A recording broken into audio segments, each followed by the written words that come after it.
ప్రతి యువకుడి జీవితంలో ఒక ప్రత్యేకమైన రోజు ఉంటుంది. అది మొదటి జీతం వచ్చే రోజు.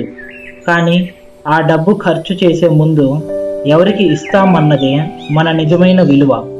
అలాంటిదే ఈరోజు కథ. ఒక కొడుకు తన మొదటి జీతం అమ్మా నాన్నకి ఇచ్చిన రోజు.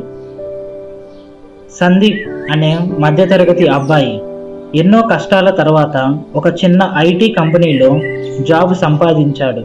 ఒకరోజు ఉదయం ఫోన్లో మెసేజ్ వచ్చింది, శాలరీ క్రెడిటెడ్. అతని కళ్ళల్లో ఆనందం. కానీ వెంటనే గుర్తు చేసుకున్నాడు అమ్మ చేసిన త్యాగాలు, నాన్న చేసిన ఓవర్ టైం. స్కూల్ ఫీజు కోసం అమ్మ తన గాజులు అమ్మింది. కాలేజీ ఫీజు కోసం నాన్న లోన్ తీసుకున్నాడు. అయినా ఎప్పుడూ వాళ్ళు చెప్పింది ఒకటే, నువ్వు బాగా చదువు, మిగతా విషయం మేము చూసుకుంటాం. ఆ రోజు సందీప్ నిర్ణయం తీసుకున్నాడు. మొదటి జీతం వాళ్ళ చేతిలో పెట్టాలి. సాయంత్రం ఇంటికి వెళ్ళాడు. చేతిలో ఒక కవర్. అమ్మ అడిగింది, ఏమిటి అది? సందీప్ నవ్వుతూ కవర్ ఇచ్చాడు. అమ్మ, ఇది నా మొదటి జీతం. ఇది మీ ఇద్దరి కష్టం. అమ్మ చేతులు కంపించాయి. నాన్న కళ్ళల్లో నీళ్లు తిరిగాయి. అప్పుడు నాన్న అన్నాడు, నాకు అవసరం లేదు బాబు, నువ్వే దాచిపెట్టుకో అని చెప్పాడు.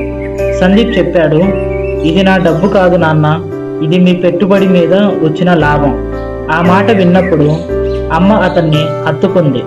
మరుసటి రోజు అమ్మ అదే డబ్బుతో ఒక బంగారం రింగ్ కొనిచ్చింది. నీ విజయం గుర్తుగా పెట్టుకో అని చెప్పింది. అప్పుడు సందీప్ అర్థం చేసుకున్నాడు, తల్లిదండ్రుల ప్రేమ ఎప్పుడూ తిరిగి మన దగ్గరికి వస్తుంది.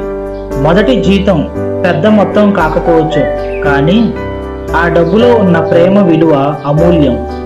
మీరు కూడా మీ మొదటి జీతం అమ్మా నాన్నకి ఇచ్చారా? అయితే కమెంట్స్లో చెప్పండి.